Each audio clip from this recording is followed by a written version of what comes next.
자, 이번 이야기는 시청자 윤호인 아빠님께서 이야기를 들려주실 겁니다. 오늘 만신 할머니께서는 바로 물귀신을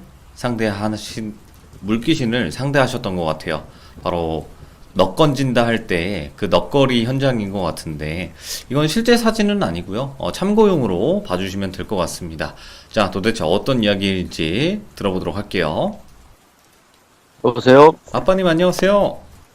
네, 안녕하세요. 반갑습니다. 오늘 또 이렇게 네, 반갑습니다. 만신 할머니 이야기 들고 오셔서 감사합니다.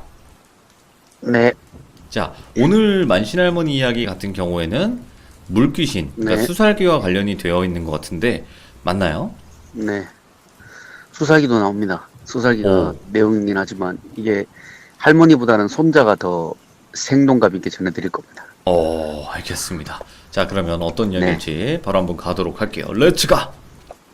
기리십니다. 렛츠 기릿!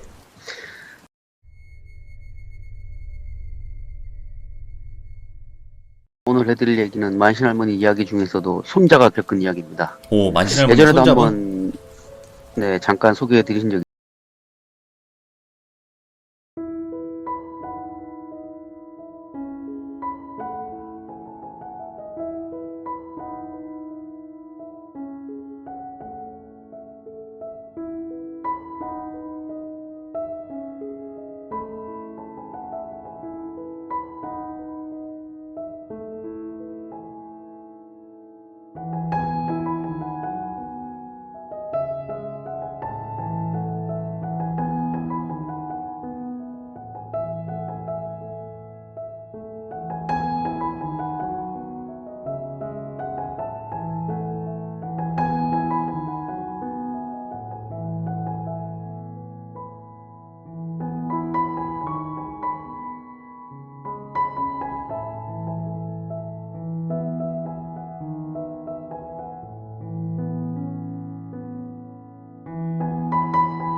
그때는 제가 철이 없어가지고 할머니 고생 많이 시켰다고 네. 그러더라고요. 그래서 이제 손자가 이제 얘기를 해주는데 손자가 21살이 될 때 여행을 떠나기로 했대요. 예. 막 그때 막 TV에 국토 대종주 이런 게 되게 많이 나왔대요. 네네. 그러니까 손자놈은 이제 맨날 집에만 갇혀 있고 할머니만 같이 있으니까 여행을 떠나고 싶은 생각에 이제 본인도 해보겠다고 많지는 않지만 그래도 친구들 영혼까지 끌어모았대요. 영혼까지 끌어모았는데 끌어모은 게 3명밖에 안 됐대요. 그래서 손자 포함해서 3명이서 여행을 떠나기로 했대요. 네. 그런데 할머니는 또 한편으로는 맞고 싶기도 했고 본인이 그런 일을 하시니까 얼마나 막 이상한 놈들이 많은 줄 알잖아요. 그렇지. 맞고 싶기도 했는데 손자가 그래도 얼마 안 되는 친구하고 세상 구경하기 또 떠나는데 그거 막상 붙잡기도 그래가지고 막 여러 가지 신신당부도 하고 부적도 손에 쥐어주고 연락처도 쥐어주셨대요. 주변에 막 이제 아시는 분 각 지역에 있는 분한테 혹시나 여행 다니다가 이상한 일 있으면 연락드리고 도움 청해라 이렇게 연락처 주시고 이제 떠나 보내셨대요. 네. 이제 그렇게 떠나가지고 이제 손자는 너무 재밌었대요. 늘 혼자 있었고 할머니와 같이 있었는데 친구들 같이 놀러 다니니까 이제 그렇게 여행을 떠나는데 이제 그냥 뭐 마을이 그냥 국토 대종주지 그냥 뭐 차 타고 다니면서 그냥 여행하는 거예요. 뭐 자고 싶으면 자고 뭐 숙박업소에 들어가고 싶어 숙박업소 들어가고 예. 텐트 치고 자고 싶으면 자고 차 몰고 다니면서 친구 아버지 차 몰고 다니면서 네. 그러다가 이제 도착한 데가 이제 할머니가 돈도 많이 쥐어주셨대요. 넉넉하게 가서 배 굶고 다니지 말고 잠 아무 데나 서나 자면 안 된다 막 이러면서 돈을 많이 챙겨주셨대요. 그래서 그 돈 갖고 친구들하고 맛있는 것도 사 먹고 막 이렇게 돌아다니다가 어느 날 이제 신불산이라는 데를 도착을 했대요.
무엄하다고 막 사람들 막 말을 하니까 이제 손자가 이제 바보가 된 거예요. 여러 사람이 그러니까. 예. 그래갖고 무당이 막 다시 막 춤을 막 추더니 근데 남은 영혼들도 마저 건져내야 됐다고. 용왕님이 건져주신다고 그랬다고. 하면서 다시 그 천을 물에다 쫙 풀어놓더래요. 네. 그러니까 손자는 이제 기가 죽어갖고 이러고 있는데 친구들이 손자가 막 욕먹으니까 야 가자 하면서 막 이제 끌고 가려고 했는데 손자는 그걸 또 보고 싶더래요. 그 뒤에 어떻게 될지. 네네. 그 지켜보니까 그 물에 풀어놓은 천에 뭔가 검은 게 천을 확 감더래요. 오.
다가와가지고는 막 그 친구도 먼저 끊어안아주고, 아이고, 내가 네 마음 다 안다. 아무한테 말도 못하고 그렇게 살아서 고생한다. 막, 이러면 손자를 막 이렇게 내가 도와줄게. 이러면서 막 손자를 막 다독이더래요. 아이고, 예. 이렇게. 손자가 아무 느낌도 안 드는데, 그렇게 뭐 다독이더니 혼자서 막 춤을 추더래요. 네. 빙글빙글 돌면서. 그 손자는 일도 안 되니까 그냥 그러고 있는데 갑자기 친구들이 바닥을 막 뒹굴뒹굴 거리면서 몸을 막 튕기더래요. 예. 그래갖고 손자가 이러고 있는데 무당들이 친구 막 잡아다 눕혀놓고는 막 귀신 쫓아댄다 막 이러면서 막 구판 한가운데다 끌어다 놓고 막 그러니까 손자는 더 겁이 난 거예요. 예. 자기 눈앞에서 그러니까. 그래서 막 그만하라고 막 사람 죽는다고 그러고 이제 친구들이 이렇게 세워가지고는 이제 굿땅을 뛰쳐나오려고 했대요. 그 무당이 손자한테 그러더래요. 너 지금 여기서 나가면 후회한다고. 친구들도 너도 지금 귀신한테 걸려있는데 이렇게 가면 큰일 난다. 막 이렇게 예. 손자는 그 소리 듣기 싫다고. 그만하라고. 제가 알아서 할 테니까 그만하라 하고 구판을 막 도망쳐 나왔대요. 그렇게. 예. 그리고 이제 친구들은 정신 빼놓고 있고 운전할 사람도 없고 막 차로 왔는데 딱 할머니한테 전화가 왔대요. 내가 그렇게 쓸데없는 짓 하지 말라 그랬는데 왜 쓸데없는 데 기웃거리냐고. 네. 그러니까 그 꼴을 당하지. 어디고? 물어보셔가지고 어디라고 하니까 이제 할머니가 전화 끊고 나서 30분 정도 지나가지고 할머니 아시는 분한테 손주한테 전화가 온 거예요. 예. 삼척에 계시는 분이었는데 한 걸음에 달라오셨대요.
맞아 얘기해 줄게 하시더니 할머니가 물어보니까 귀신은 물 밖에 나오지도 못하고 물귀신은 네. 무서워서 할머니를 빤 쳐다보고 있더래요.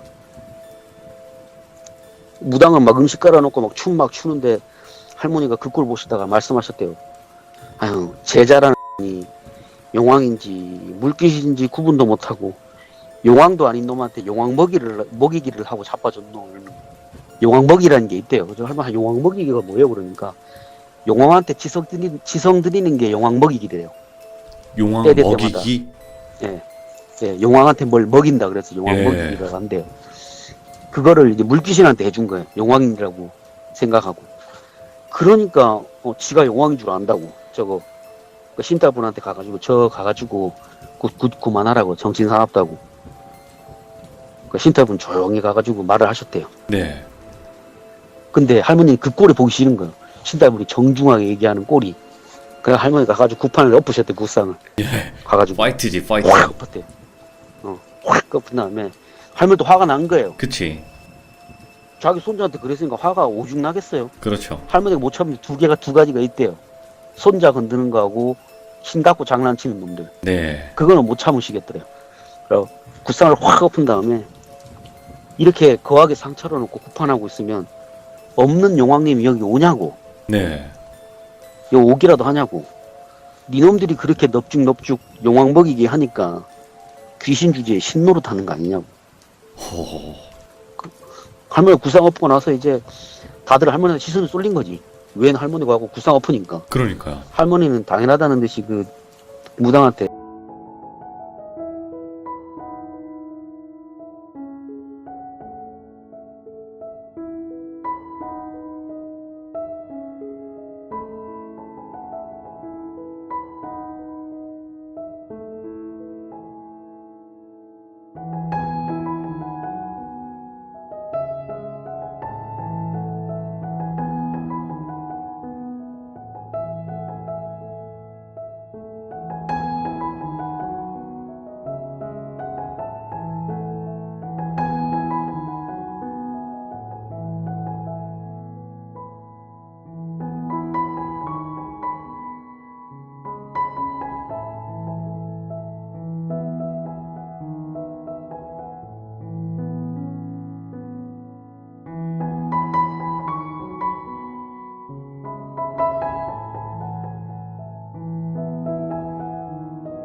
가만히 냅두라고. 그 신달분이가 당주한테 말씀을 드렸대요.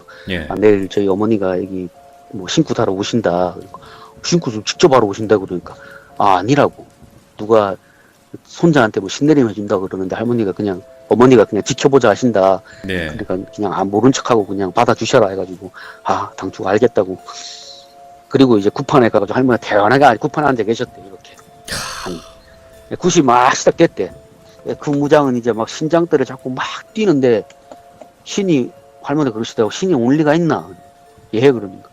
내가 거기 이 틀어 안고 앉아 있는데 우리 내 신명이 앞에 계시는데 어느 미친놈이 거기서 구슬 뛰겠다고 오겠노? 어느 미친 잡신이 거기서 구슬하러 오겠냐고. 말도 안 되는 소리지. 가만히 그 신장대 뛰고 뛰다가 안 내니까 결국은 아이고 신기하다고. 신도 안 오고 찾기도 안 오고 조상도 안 온다고. 아이고 조상 풀기가 너무 어려운 것 같다고. 예. 이거 부정을 쳐야 될 것 같다고. 뭔가 단단히 이 집에 뭔가 단단히 애군이 꼈다고. 아 얘기하더래요. 그리고 다시 날짜를 잡재. 네. 할머니가 그렇게 하자고. 불쌍한 내 자손 살리는데 도와줘서 고맙다. 할머니가 막 안면 몰싸고 막 얘기하셨대요. 막 우쭈쭈 해주셨대요.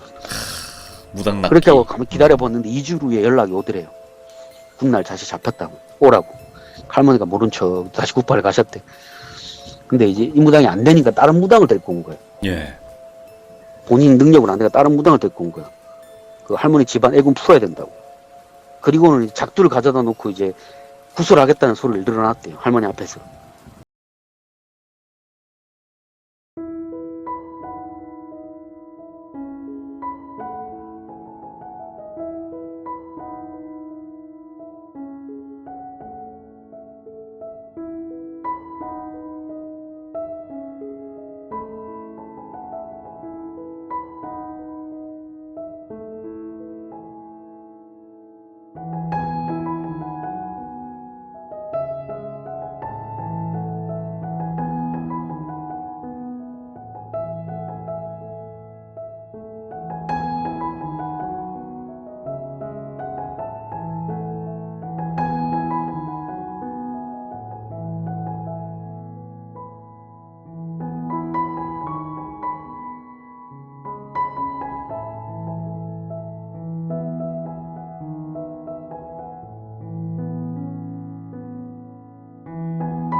신당에 엎어치면 다 깨부수고. 와, 근데 오늘 이야기도 엄청 충격적이기도 했지만 너무 무섭기도 했고, 그리고 만신 할머니는 역시 만신 할머니네요. 예. 네, 그렇습니다. 더 이상 어떻게 표현할 방법이 없는 것 같습니다. 그리고 정말 네. 정말 또 그게 안타까우니까 그렇게 또 좀 정상적으로 되돌리려고 했는데도 못 알아들어 처먹고 또 양밥을 해버렸네요. 그 어리석은 무당들은. 네, 그렇습니다. 아이고, 참. 요즘 오늘- 양밥 얘기가 많이 나와서 될 수 있으면 안 하려고 했습니다. 근데 양밥은 어쨌든 그 자세한 내막을 모르는 이상은 그냥 안 좋은 걸 네. 날린다. 요 정도로만 봐도 되니까요. 근데 원래 뭐 양밥이 나쁜 것만 있는 게 아니라 그럼요. 뭐 흔히 얘기해서 부적도 양밥의 한 종류래요. 네, 맞아요. 양쪽이 다 양밥이라고 불려요. 저주술도 그렇고, 좋은 것도 좋은 있는데 것도 양밥이라 하고, 그쵸? 굳이 아빠네. 나쁜 걸 그렇게 했다고 그러시더라고 할머니가. 아빠님, 오늘 너무 감사드리고, 오늘 또 네. 이렇게 이야기 길게 해주셔서 너무 고생 많으셨을 텐데, 물 한 모금 드시고 편안하게 쉬십시오. 네. 아유 짧게 하려고 그러는데 너무 길어졌네요. 아닙니다. 네, 너무 자른다고 감사드립니다. 잘랐는데. 네, 고맙습니다. 네. 와, 근데 그러니까 만신 할머니 이야기에서 이제 나오는 단어들이 정말 정말 어떻게 보면 생소할 수 있어요. 왜냐면 정말 극도의 무속적 단어들이고 무속에서만 좀 사용하는 그런 용어들이 많아요. 그래서 이게 무슨 말이에요? 저건 또 무슨 말이에요? 이렇게 궁금하신 분들도 많겠지만 오늘 이야기 자체가 또 넉건진다 할 때 물귀신들을 끌어올린다는 뜻이거든요. 넉건진다는 게. 근데 또 그거를 할 때부터 또 할머님께서 그 무당을 찾아가기까지의 이 또 에피소드가 너무나 재밌었던 것 같습니다. 시청해주셔서 감사드리고 항상 만신 할머니는 지켜보고 있다. 이걸 알고 계시면 좋을 것 같습니다. 시청해주셔서 감사드립니다. 고맙습니다.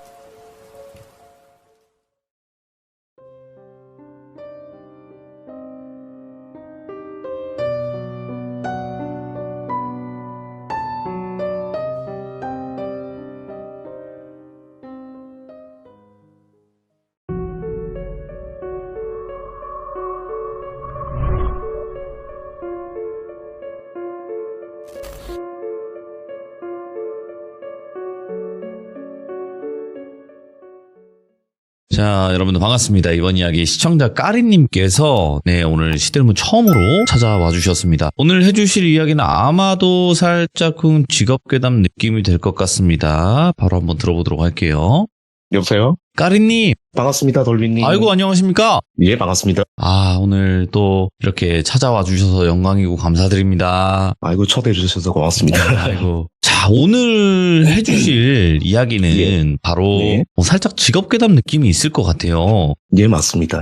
간단하게 어떤 직업괴담이 될지만 이야기해 주시면 좋을 것 같아요. 병원에서 발생된 일이라고 보시면 됩니다. 병원 예. 썰 오랜만인데, 자, 예. 그러면 어떤 이야기일지는 까리님의 또 이야기를 들어보면서 소름을 또 한번 맛보도록 하겠습니다. 렛츠고! 길이십니다. 까리예요!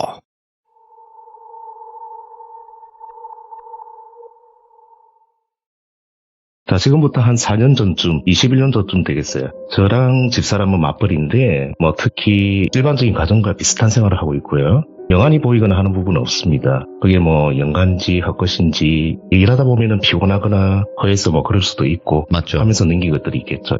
이 사건은 집사람 직장에서 발생이 되었고요. 참고로 집사람은 저보다 연상이에요. 오, 남자분들이 연하인 커플들 중에 저랑 비슷한 부분들이 있으실 수 있는 분들도 있을 거예요. 일 마치고 오면 바지 허리띠 풀고 나면 앞치마 메고 저녁 준비하는 경우도 있잖아요. 예. 예, 혹시나 놓치면은 그날 집안 분위기 좀 쎄해질 수도 있고. 그 음기가 강해지지. 그렇죠. 예, 예. 예. 사람마다 다르겠지만 퇴근 후 저는 배우자와 그날 있었던 일을 이렇게 주고받고 재밌는 일 아니면 짜증났던 일 그런 거를 서로 공감해주고 그렇게 버티면서 직장 생활을 하고 있습니다. 잠깐만. 이거 많은 분들이 들으시면 안 돼. 이거.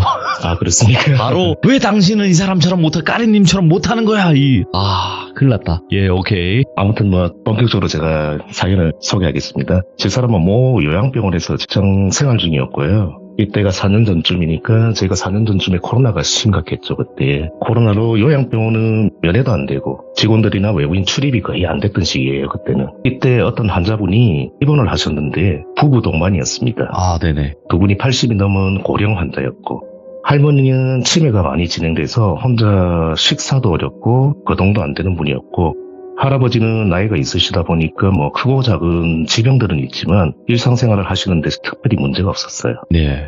근데 굳이 입원을 안 해도 될 정도로 건강한 할아버지께서 할머니 건강이 안 좋아지시니까 집에서 관리도 힘드시고 해서 같이 입원을 하게 되었고 네. 할아버지께서는 옆에서 할머니 간병도 하신다면서 입원하신 케이스였다고 합니다.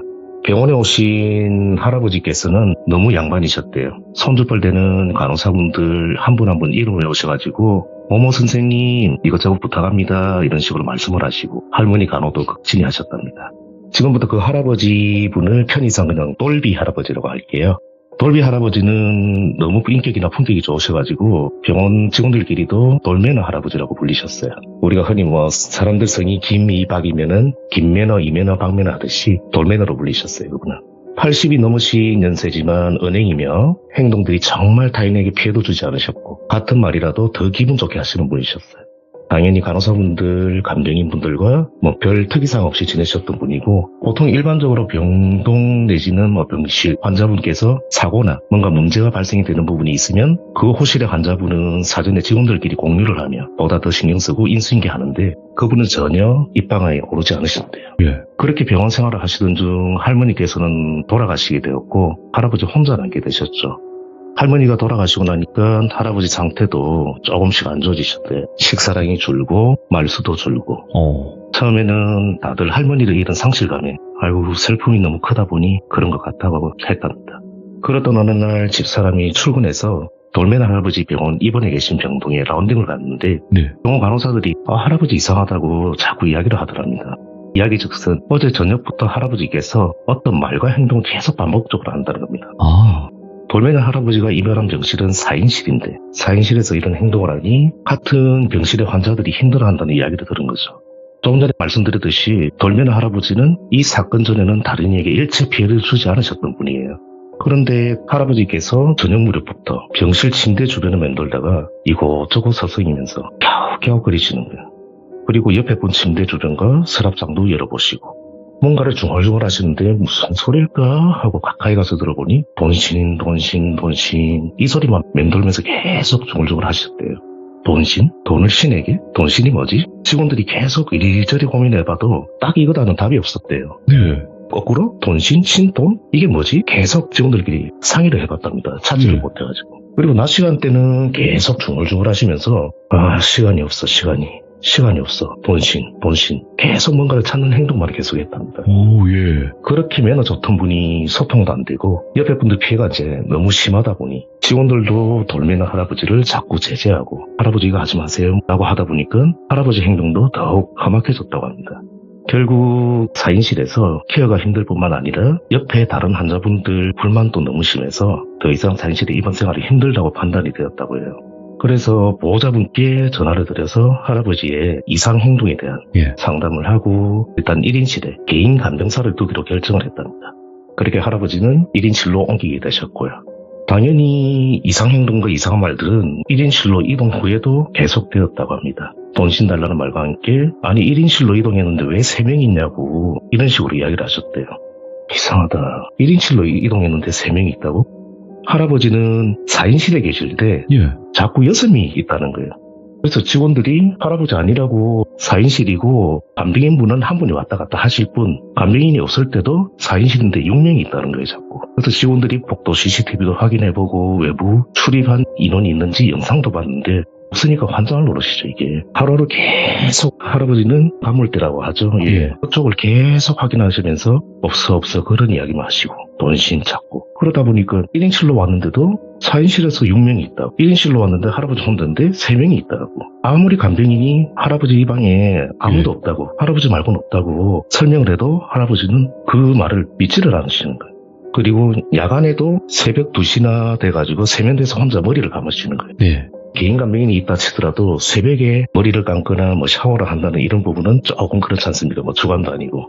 근데 나 지금 목욕해야 돼. 새벽에. 머리를 혼자 감으시고 목욕도 해야 되고 이것저것 무조건 청결을 우선시하는 거예요. 그래서 간병인도 간호사실에 와서 너무 무섭다고 너무 무섭다 이런 부분들이 있다니까 간호사분이 그러면 제가 가가지고 그 병실 앞에 복도에 잠시 대기를 해볼게요. 한두 시간만. 어차피 간호사 카운트 대기실과 그 인근 거리이기 때문에 제가 뭐 몇 미터 앞에 가서 한번 체크를 해보겠습니다. 근데 간호사분도 혹시나 이상한 사람이 들어온지 확인했는데 아무도 들어가는 사람이 없었어요. 그런데도 할아버지는 자꾸 3명이 있다. 여기 1인실 아니다. 3인실이다. 그래서 증상이 조금 심해지시다 보니까 담당 주치의도 치매에 걸린 거 아니냐고 판단해서 관련 약들을 처방해서 좀 주무실 수 있도록 조치를 했다고 합니다. 약 복용 후에는 조금 나아지시기는 했대요.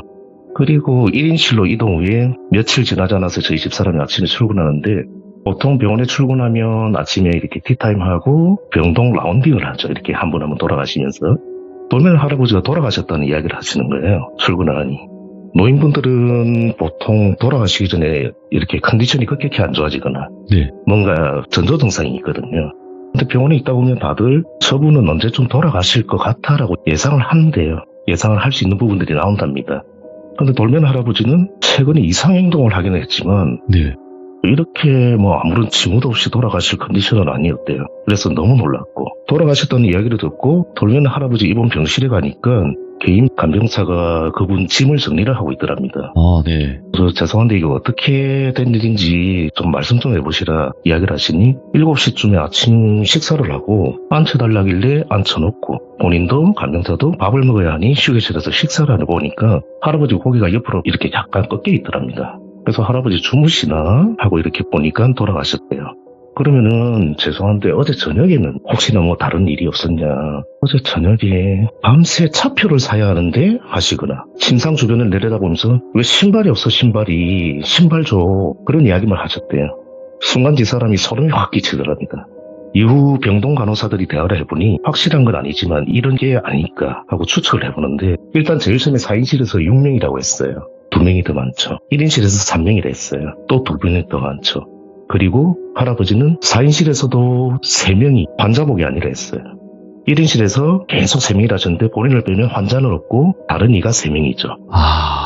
직원 중 누가 그렇게 그냥 추측을 해봤는데 아니 저승사자 3분이 오신다더니 저승사자가 보이신 게 아니에요? 이 말을 듣고 다들 소리 지르고 난리가 났답니다. 그렇죠. 삼사자. 막 닭살이 올라가. 그래 돌아가시기 전날 밤에 하신 차표를 사유하고 신발이 없다는 말도 돈신 하신 것도 저승 가실 때 신으실 신발과 모자돈을 찾는 게 아니었냐. 오, 맞네. 라는 돈신. 추측을 한번 해봤다고 합니다. 예. 이 사연은 여기까지입니다. 근데 확실히 뭐 요양병원이든 어쨌든 좀 죽음이 가까운 병원이긴 하잖아요. 예, 맞습니다. 그쵸? 연세들이 다 예. 드셨으니까. 근데 네. 여기서 살짝 곁들이면 또 이런 경우도 있었어요. 저희 가족 중에 그렇게 돌아가신 분이 계신데 그 중에 한 분이 그렇게 얘기를 했었어요. 검은 늑대들이 간호사탕에 다 올라타 있다고. 검은 늑대라고 표현했거든요. 예. 근데 검은 늑대들이 간호사분들이 들락날락 거리실 때 등에 타고 들어와서 본다 이렇게 얘기를 하셨었어요. 그러니까 아무래도 가실 때 되시는 분들은 그런 게 예. 보이는 게 아닐까라는 생각도 들고 예. 근데 또 아내분께서 이런 일을 겪으신 거니까 맞습니다. 네. 본인의 말씀을 들으니까 예. 집사람이 예전에 했던 다른 사건이 짤막하게 갑자기 기억이 나는데 어르신들이 제가 조금 전에 말씀드렸듯이 돌아가시기 전에 뭐 헛것을 본다는 이야기가 좀 많았어요. 요양병원에 일하다 보니까 이 이야기는 저희 집사람이 현 근무지 말고 네. 이직하기 전 요양병원에서 근무할 때 직원들 사이에서 나온 이야기래요. 그때 밤에 그 병원에 계신 노인분들 중에 의사소통이 이렇게 가능하신 분, 본인 표현이 가능하신 분들이 돌아가시기 며칠 전부터 대부분 하시는 이야기가 밤에 자꾸 침대 밑에서 아기가 있다고 이야기를 했답니다. 아기? 예, 그래서 할아버지 말씀을 들어보니까 아이고 간호사 아가 침대 밑에 있다 좀 꺼내주라 뭐 이런 식으로 이야기를 하시거나 아니면은 간호사 침대 밑에 과자라도 좀 주라 배고프겠다 이런 이야기를 간호사들한테 했대요. 그래서 그 병원에서는 침대 밑에 아기 이야기를 하신 노인분들은 조만간 돌아가시겠구나. 오. 이렇게 추측이 되고 예상이 됐대요. 아, 많이 돌아가셨어요. 그렇게 얘기하신 분들은. 많이 돌아가셨답니다. 아, 그래서 그 이후 이직을 했기 때문에 그 후에는 사실 뭐 들은 이야기는 없고요. 아니, 근데. 갑자기 돌비님 말씀 들으니까 생각나서 말씀드려봤습니다. 왜 아기의 모습으로도 보일까? 궁금하네. 거기가 뭐 산부인과나 이런 부분이 아니고 요양병원이었거든요. 그러니까요. 예전 터자리는 제가 뭐 확인이 안 되는 부분이고. 아, 근데 까르님이 진짜 말씀 확실히 잘하시네요. 오늘 네. 까르님께서도 소중하고 섬뜩한 이야기 들려주셔서 감사드리고 다음번에 또 다른 이야기들 뭐 여러 개여도 상관없으니까 들려주시길 바라겠습니다. 돌비님 고맙습니다. 아유, 너무 감사합니다. 오늘 와주셔서. 감사합니다. 감사합니다. 네. 자, 여러분들 반갑습니다. 이번 이야기는 시청자 까리님께서 시들무에 찾아와 주셨습니다. 오늘 까리님이 어떤 이야기를 준비하셨을지는 같이 확인을 해보도록 할게요. 여보세요? 까리님, 안녕하세요. 돌비님 반갑습니다. 네, 아이고, 또 이렇게 시간이 지나버렸습니다. 그죠? 예, 맞습니다. 네, 한 2주 오늘 됐네요, 벌써. 이렇게 또 찾아와 주셨고, 발걸음 해주셔서 다시 한번 예. 너무너무 감사드립니다. 아이고, 참여시켜주셔서 감사합니다. 아유, 무슨 말씀하십니까? 예. 예. 자, 일단은 까리님께서 오늘 해주실 이야기의 주제가 있을 거라고 생각을 하거든요. 예, 예. 예, 어떤 현실 주제일지. 공포라고 보시면 되고, 예. 제가 아시는 건설 현장에 계신 분한테 들은 이야기예요. 아, 건설 현장. 예. 자, 그러면 도대체 어떤 현실 공포일지 바로 출발을 해보도록 하겠습니다. 렛츠고! 길이십니다. 까리예요.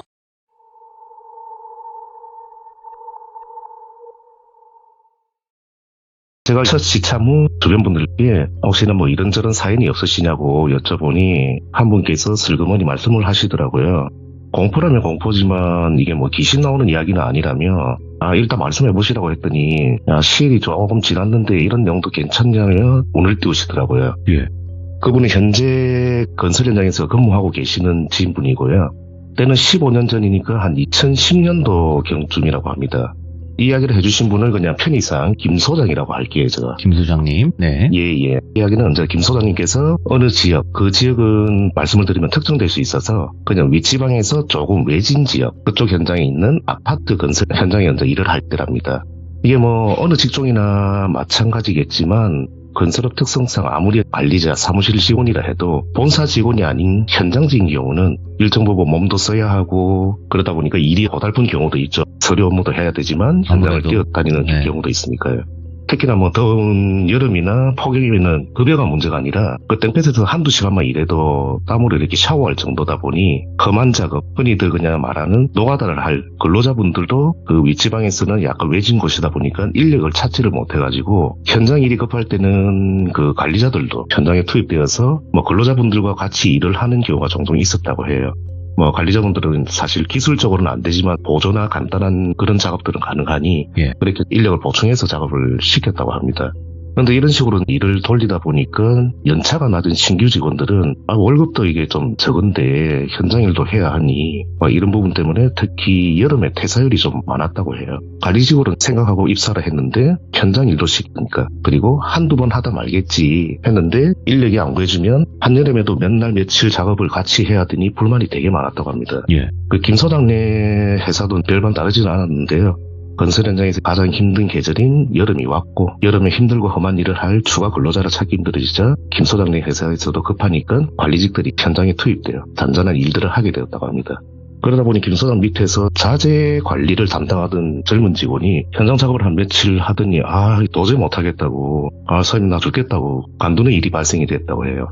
그래서 그 직원이 그만두면 안 그래도 현장 인력도 부족한 판국에 사무실 직원까지 지금 없는 상황이니까 어허. 이거 큰일 났다 싶어가지고 다독여봐도 힘들어서 못하겠다고 선 진짜 일하다 내가 죽겠다며 당장 다음 날부터 안 나오더랍니다. 돈이고 뭐고 필요 없이. 건설 현장에는 일주일이나 또는 뭐 한 달간 이렇게 계획표가 있어요. 예정 공정표라는 게. 그렇게 해서 전체 공사 마감 시일이라는 게 있는데 그 마감 시일은 다가오는데 현장 인력도 부족한데 사무실 자재 담당 직원까지 퇴사를 해버리니 발을 동동 구르며 막 주변인들한테 적절한 사람 있냐며 구인 활동을 했다고 합니다. 네. 이리저리 구인 광고도 내고 뭐 입소문을 좀 냈더니 자재업체, 식당 한바든 뭐 주변에 뭐 숙소든 부동산이든 아시는 분들 만나가지고 이야기를 들었더니 며칠 지나지 않아가지고 요 30대 초반 남성분을 똘비라고 할게요. 똘비라는 30대 초반 남성분이 일을 해보겠다고 이력서를 들고 나타났다고 합니다.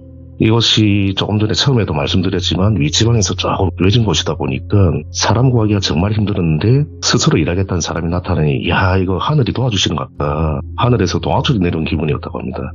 김 소장이 직접 면접을 보는데 30대 초반 미혼에 4년제 대학 컴퓨터학과 관련해 졸업을 했고 별 특이한 점은 없었는데 조금 마음에 걸렸던 점이 두 가지가 있었대요. 한 가지는 이전 경력상에서 A 회사에서 6개월, B 회사에서 8개월 이런 식으로 1년을 채우지 못하고 5군데로 옮겨 다녔고 마지막 근무지에서는 3개월을 일하다가 퇴사를 했대요. 그 점이 조금 마음에 걸렸는데 왜 이렇게 회사를 많이 옮겨 다니냐고 물으니 어머니가 말기암이어서 병원에 자주 다니셨는데 안 좋으실 때마다 입원을 해야 했고 가족이라고는 자기밖에 없어가지고 간병을 해야 하니 어쩔 수 없이 퇴사를 하게 되었다. 그런데 지난달에 어머니 돌아가셨고 마음 추스리고 다시 일을 하게 이렇게 오게 되었다. 이런 이야기를 하더랍니다. 네. 그래서 그러냐고. 그리고 하나가 더 마음에 걸리는 게 이전 경력상이 전부 다 사무직이었대요. 건설 현장에서 일을 하는 것도 처음인 것 같고 몸 쓰는 일은 전혀 해보지 않고 그냥 마르고 이렇게 좀 곱상한 외모라서 김 소장은 체력적으로 버틸 수 있을까 싶었지만 인상이 너무 좋고 면접을 보는데 잘 웃고 착해 보이고 성실해 보였다고 합니다. 그래서 같이 하면 일 시키고 부리기는 좋겠다 생각도 들고 제일 중요한 게 지금 급한데 물불 가릴 때가 아니다. 사람이 없는 상황이니까. 그래서 똘비를 자재 관리를 담당하는 직원으로 채용하게 됩니다. 그렇게 채용된 똘비는 걱정과는 다르게 성실하고 별로 눈에 띄는 행동 없이 일도 곧잘 배우고 했다고 합니다. 그런데 시간이 지남에도 면접 보던 때와 별반 다를 게 없이 똘비에 대해 아는 것도 전혀 없고 네. 이상하게 똘비하고는 친해지지가 않더랍니다. 같이 있으면 여전히 어색하고 똘비가 너무 말도 없고 개인적인 이야기도 일절 안 하고 그렇게 하다 보니까 대화도 잘 안 이어지고 밥 먹을 때도 그냥 진짜 밥만 딱 먹고 잘 먹었다 많이 드십시오 딱 그 정도. 네. 그래도 똘비가 지금 건설 현장은 처음 왔지만 완벽한 1인의 역할은 해내지는 못했는데 그래도 7-80% 이상 몫은 하고 있으니까 그냥 그렇게 지냈다고 합니다. 네. 그런데 똘비가 입사하고 한 3개월쯤 지난 시점부터 똘비의 태도가 조금씩 달라졌다고 해요. 인력 부족으로 또 관리자들이 당분간 현장 잔업을 도와야 되는 일들이 발생을 했는데 물론 현장 일이 힘들고 하다 보니 자주 중간중간에 쉬어주고 휴식도 취해야 되지만 똘비는 잠시 일하다가 나 물 좀 마시겠다 또 잠시 하다가 화장실 간다 사라지고 또 조금 일하다가 전화 좀 하고 오겠다고 사라지고 근데 잠시 이동하는 부분이 한참 뒤에서 오는 거예요. 일을 다시 복귀하는 시간이. 그리고 오늘도 일 좀 하네 싶은 날에는 10시쯤 되면은 배고파서 못하겠다고 밥 좀 먹고 갑시다 하면서 혼자 식사를 하러 나간대요. 그러니까 한바식당 같은 경우도 정해진 시간에 식사를 일반적으로 하겠지만 좀 이렇게 친분이 있거나 안면이 있으면 관리자들은 중간에 이렇게 한두 끼는 줄 수 있거든요. 그렇게 하다 보니까 일반적으로 건설 현장에는 11시 반에서 12시쯤이 점심시간이래요. 네. 근데 자기 마음대로 근무지를 이탈하고 그런데도 김 소장 눈치도 보지를 않고 자리를 비우는 일이 허다했다고 합니다. 김 소장은 속으로는 좀 부글부글했는데 이거 잔소리하는 사람도 없는데 또 그만둔다 할까봐 짜증은 나지만 사람이 없는 것보다 낫겠나 싶어서 꾹꾹 참았다고 합니다. 예. 그리고 보통 일을 이렇게 마치고 그쪽은 윗지방에 좀 외진 곳이다 보니까 전부 다 숙소 생활을 했어요. 그 인근에서 인력을 구하기가 힘드니 전부 다 예전에 있던 직원들이 본사에서 발령을 내서 숙소 생활을 했는데 전부 다 일을 마치면 숙소에 가서 씻고 각자 방에서 이제 좀 쉬기 바빴죠. 왜냐하면 고된 일들을 하시니까. 근데 똘비는 거의 매일 약속이 있는지 저녁에 늦게 들어오고 휴일에도 낚시 간다 약속이 있다면서 숙소에 있는 날이 없었대요. 거의. 휴일은 당연히 본인 시간이니까 마음껏 즐기면 되지만 네. 김 소장은 집에도 안 가고 숙소 생활만 하면서 저렇게 매일 약속이 있어가지고 저녁에도 늦게 들어오고 쉬는 시간이 없어 보이니까 참 속으로 체력도 좋네. 그리고 현장에서 지금 조금씩 똘비가 마음에 들지 않았던 점이 있잖아요. 지금 예. 쉬는 시간에 쉬지를 않으니까 일을 졌다가 하지 그런 생각을 했대요. 그래서 한날은 똘비가 어디 갔다 오냐고 묻고도 싶었지만 어차피 물어도 이 친구는 대답도 안 할 것 같고 근데 똘비 자체가 너무 정도 안 가고 좀 그렇게 지냈대요. 그렇게 똘비는 시간이 가면 갈수록 근무 시간에는 불성실 그 자체였고 아이고, 예. 똘비가 회사에 들어온 지 7개월이 되던 시점에 김 소장하고 사무실 직원들이 이거 아무리 사람이 없어도 이 사람 안 되겠다. 매일 봐야 되는 얼굴인데 볼 때마다 서로가 스트레스 쌓이니 그냥 결단 내립시다 하고 자체적으로 이야기가 됐나 봐요. 근데 갑자기 똘비가 김 소장도 내색은 하지 않았는데 똘비가 제가 이리스가 퇴사를 하겠다고 본인이 먼저 이야기를 하더래요. 그래서 김소장은 회사 직원들하고 모두 야 이거 손도 안 대고 코 풀었다. 그래서 전부 다 박수를 쳤대. 막 똘비 나가고 났어. 그렇게 똘비가 퇴사를 하고 당장 똘비가 하던 일 할 사람이 없으니 이제 뭐 자재 구입을 위해 가지고 서장이 어차피 뭐 현장을 전부 다 통과를 하셨던 분이니까 주거래 업체에 이제 김소장이 자재 발주를 넣었는데 거래처 대표한테 전화를 하니까 그 대표님이 아니 똘비 사원 어쩌고 김소장님이 이런 전화를 주시냐라고 묻더래요. 참고로 이 거래처 대표님은 나이에 비해서 너무 순수하시고 그만 공사 현장에 납품을 하다 보면 뭐 서로 간에 큰 소리도 나고 얼굴을 붉힐 일도 있을 건데 이분은 그런 일 한 번 없이 그냥 둥글둥글한 성격을 가지신 우리 뭐 흔히 말하면 사람 좋은 사람이라고 네, 좋은 사람이라고 그렇게들 이야기를 했다고 합니다. 일단은 뭐 똘비 사원은 어제 갑자기 그만뒀습니다 라고 하니까 아니 똘비 사원이 왜 그만둬요? 하면서 깜짝 놀라더래요. 그래서 하더니 한 1, 2분 정도 멍하게 했더니 김 소장이 저 대표님 왜 그러시냐고 무슨 일이냐고 물었더니 아닙니다. 일단 나중에 전화를 할게요 하고 전화를 툭 끊더랍니다. 뭔 일이야? 왜? 이게 무슨 일이지? 자재 담당이고 그쪽은 자재 업체 대표니까 둘 사이 뭐 친분은 있었겠지만 이게 뭐지 하면서 어차피 집집에도 알 방법이 없으니까요. 다음날 자재를 배달하는 김에 그 대표님은 이제 사무실에 같이 들리셨고 김 소장에게 그 자재 대표님이 점심을 같이 먹자고 하시더래요. 그래서 같이 식사를 하는데 거래처 대표가 조심스럽게 아니 실은 이 말해도 되나 좀 그러는데 똘비 사원이 자기가 본사 사장님 친족하라던데 혹시 본사를 갔어요? 라고 묻더래요. 순간 김 소장이 무슨 소리냐고 무슨 조카 같은 소리 하냐고 거래처 대표가 잠시 머뭇하다가 본사를 갔을 수 있으니 소장 그저 한번 알아봐줘. 똘비가 저 전화를 받는다고 똘비 사원이. 김 소장도 긴가민가 하면서 이제 진상을 확인하기 위해서 본사의 사장님께 또 전화하기 그렇지 않습니까? 현장에 그 소장님이 그 위에는 뭐 쉽게 말하면 이사님도 있고 사모님도 있고 전무님도 있고 다 이렇게 단계가 있는데 사장님한테 다이렉트로 전화를 하기가 좀 그렇지만 혹여나 해서 통화를 해본 거예요. 이런저런 뭐 안부차. 사장님 혹시 뭐 저 이런 부분이 있냐 이러니까 사장님도 금시초문이다. 똘비가 자기가 본사 들어가면 부장으로 올라간다고 이야기를 했나 봐요. 그래서 사임 쪽이나 본사 쪽에서도 그런 적 없다고 높으신 분 조카라는 그 소문도 사실무근이라고. 그랬더니 그 다음날 거래처 대표가 똘비 본사에 부장으로 안 갔다. 도대체 무슨 일이냐 하면서 저녁에 또 만난 거예요. 저녁에 만나서 이야기를 들어보니 똘비가 자재 담당이다 보니 거래처 대표와 만나거나 통화하는 일이 많았고 어쨌거나 접점이 많다 보니까 자연스럽게 친해졌고 하나 똘비가 대표님 오늘 제가 식사 한번 대접하겠습니다 하면서 전화가 오고 먼저 다가왔다고 합니다. 그렇게 한번 식사를 했는데 그 거래처 대표 입장에서 볼 때도 그 똘비라는 사람이 너무 괜찮더래요. 현장에서 직원들 대할 때랑은 완전 다른 거예요. 본인이 필요한 사람을 만날 때는 그렇게 식사 자리가 있은 이후에 좀 더 친해졌고 친분도 쌓이면서 주기적으로 저녁 식사를 하게 되고 자기 이야기를 너무 잘 들어주고 공감도 잘해주는 똘비한테 자기도 모르게 대표님도 뭐 속에 있는 이야기도 하게 됐다고 합니다. 그렇게 어느 날도 기분 좋게 저녁 식사를 하면서 술도 한잔 하는데 똘비가 갑자기 대표님 사실 내가 우리 본사 사장님 친족하다. 현장 경험을 위해서 이렇게 말단 직원으로 들어와 있고 일하는 거고 제가 밝히고 들을 수도 있는데 전부 다 부담스러워 할까봐 비밀로 한 거다. 대표님은 제가 믿고 친하니까 아무도 몰래 말씀드리는 거다 하면서 말을 꺼내더랍니다. 그러면서 여기서 대표님 한 1년 정도 현장 경험 쌓고 나면 본사로 들어가 부장으로 진급해가지고 업무를 진행할 예정이다. 사실은 내가 계속 지켜봤는데 대표님이 일을 늘상 시원시원하게 너무 잘하시는 것 같고 너무 인간적이시다. 내 본사에서 일을 하면 앞으로 다른 거래처 말고 대표님하고만 거래를 하겠다. 라고 일을 떠나서 저는 그냥 대표님이 인간적으로 너무 좋습니다. 그렇게 이야기를 하더랍니다. 그 말 들으니 그냥저냥한 거래처 말단 사원이 아니라 앞으로 내 돈줄이 될 수 있는 사람이겠구나. 약간은 속물적인 생각도 들면서 정신이 번쩍 들더랍니다. 그리고 말단 사원이라도 똘비가 인간적으로 너무 좋았는데 금수저라고 하니까 이상하게 똘비가 더 좋아지더래요. 단순히 비즈니스 관계가 아니라 좀 묘한 감정이 있었다고 합니다. 그래서 이전에는 똘비가 밥값이며 술값을 다 계산했는데 이날 이후부터는 거래처 대표가 똘비 밥도 사주고 술도 사주고 그리고 이상하게 이 사람한테 좀 잘 보이고 싶다는 생각도 들고 해서 좀 더 관계를 탄탄하게 해야 되겠다 그런 생각에 스스로 돈 봉투를 준비해서 내밀었다고 해요.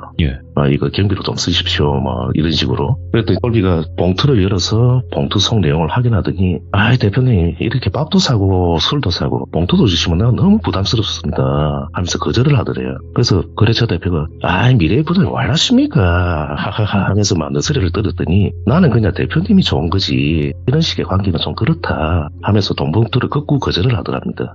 그 대표는 속으로 야 이거 혹시 금액이 작아서 그러나 이 금액이 성이 안 차나 싶다가도 내가 뭐 실수라도 했나 조금 전에 하면서 가슴이 철렁 내려앉는 기분이 들었대요. 똘비가 추후 본사에 가서 자기 업체가 주거래체가 된다면 더 많이 납품할 수 있으니 미래를 위해 투자하는 거는 하나도 아깝지 않다. 뭐 그런 계산적인 생각도 있었지만 사실은 그냥 이 사람한테 잘 보고 싶다. 막 그런 마음, 진짜 마음의 선물. 근데 내가 뭔가 실수했나? 내가 이 사람이 싫어하는 행동을 했나 좀 전에? 싶으니까 어쩔 줄 몰랐대요.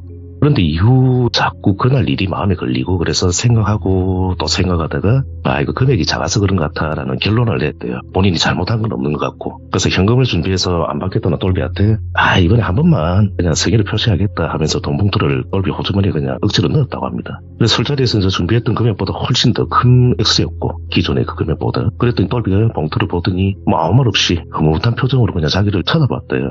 일단 그날은 약간 어색했던 분위기도 사라지고 이전처럼 저녁 같이 먹고 술도 마시고 너무 잘 지냈다고 해요. 그런데 갑자기 자기한테 연락 한 통 없이 그만뒀을 리가 없다면서 말을 막 더듬더듬 하더랍니다. 김 소장은 똘비에 대해서 아는 것도 없고 서로 뭐 식사 맛있게 하십시오 그런 대화밖에 없었기 때문에 갑자기 그만뒀다는 그 내용 말고는 뭐라 해줄 말이 없더랍니다. 그 대표한테. 그런데 이 비슷한 일은 똘비가 퇴사한 이후에 또 있었는데 네. 이번에는 작업팀에 있는 박씨 아저씨라는 분이 사무실을 찾아서 똘비 어디 갔냐고 묻더랍니다. 똘비 사원 어디 가셨냐고. 아니 내한테 그만둔다고 말도 안 하고 갈 사람이 아닌데 그 어디 가셨냐고 연락 좀 해보라고 자기 전화는 안 받는다고. 그래서 박씨 아저씨한테 똘비에 대해서 물어보면 뭐 이야기를 들어보니까 박씨 아저씨 같은 경우는 업체 대표랑은 조금 내용이 달랐는데요. 처음에는 우리 여름이나 뭐 봄, 여름, 가을도 똑같습니다. 전부 다 뭐 많이 움직이고 하면은 땀도 예. 흐르고 지쳐서 좀 쉬는 휴식 시간이 있는데 똘비가 시원한 생수를 챙겨주거나 아니면은 점심때쯤 돼가지고 캔커피를 하나씩 갖다 주시거나 하다 보니까 점점 호감이 생겼대요.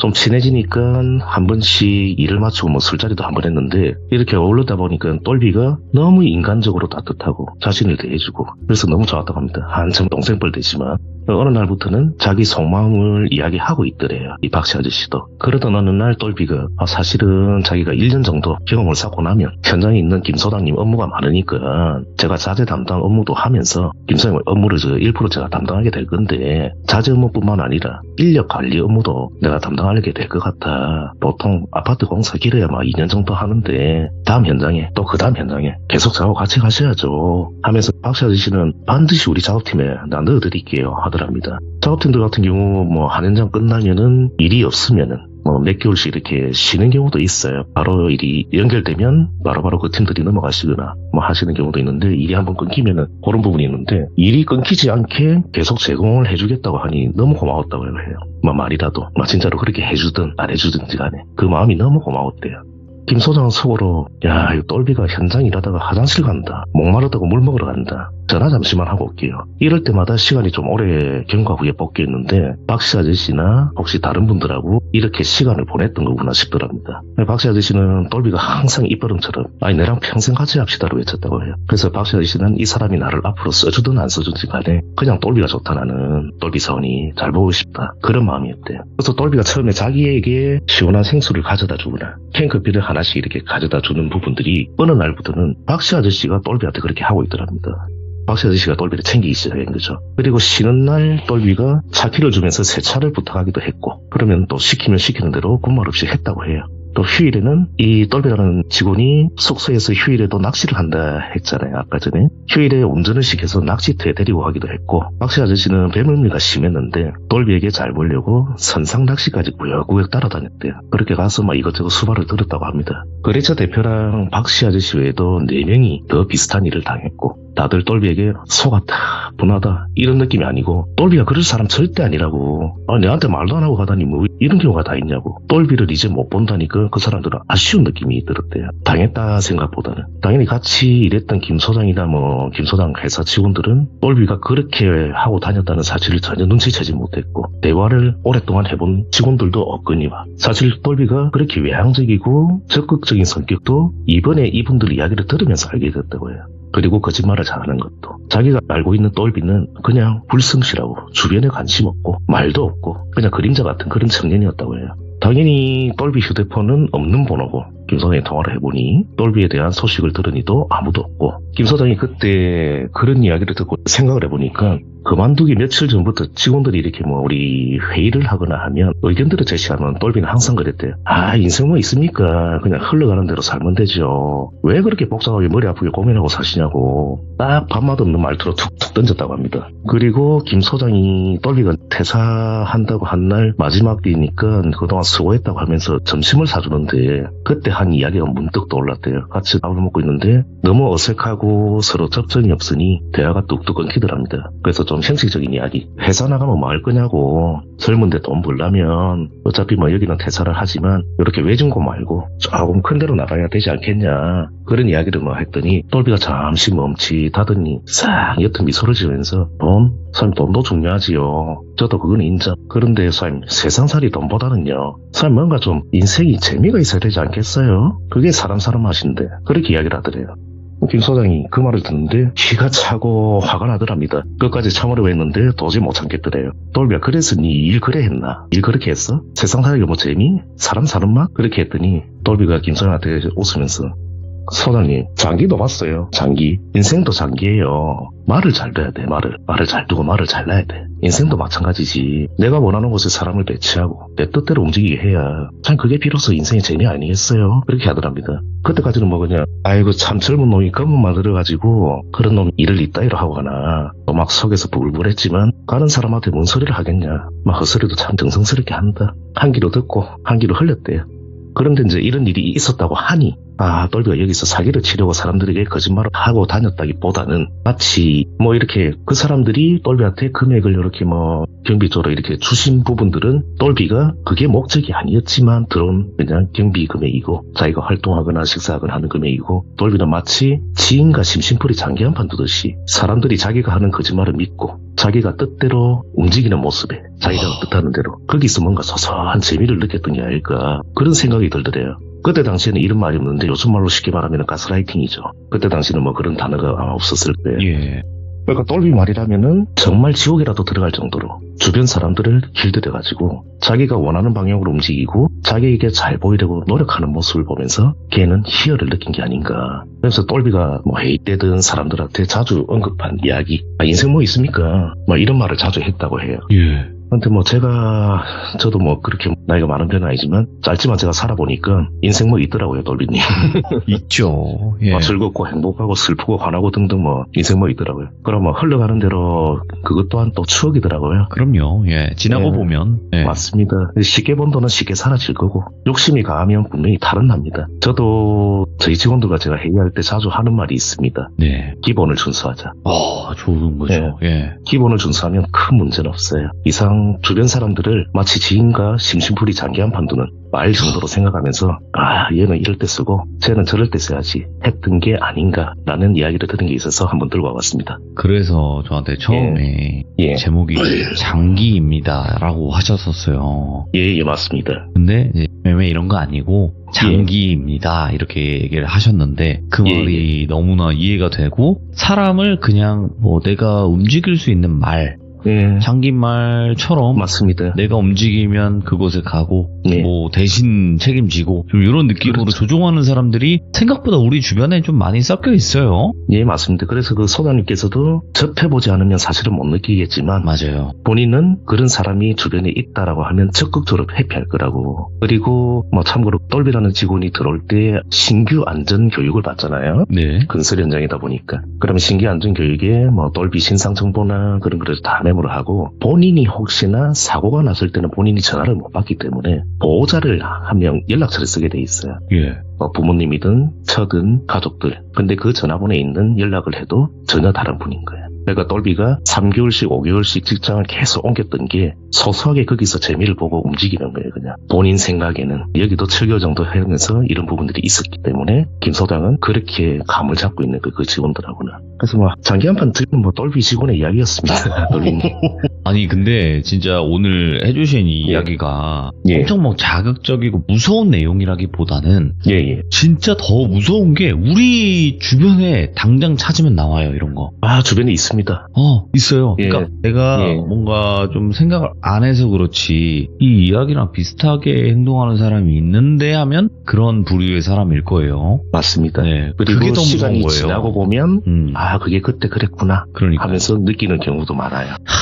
일단은 사람을 그냥 장기말 이용하는 그런 느낌으로만 생각하는 사람들이 점점 많아지고 있어요. 사실 예, 예. 요즘 사회가 더 그렇고요. 저도 오래 살지는 않았지만 그래도 저 어릴 때는 조금 서로 이웃도 그렇고 그 정의라는 단어를 쓸 수 있었는데 맞습니다. 요즘에는 참 그런 게 많이 사라진 것 같기도 조금 하고 해서. 사라졌죠. 삭막하고. 네, 예. 삭막하고 그런 느낌이 많이 드는데 오늘 까레님께서 그래도 우리 바로 주변에서 겪을 수 있는 이야기를 들고 와주셔서 너무 감사드리고 이야기를 워낙 잘하시니까 진짜 다른 이야기 있으시면 공을 잘해주셔가지고.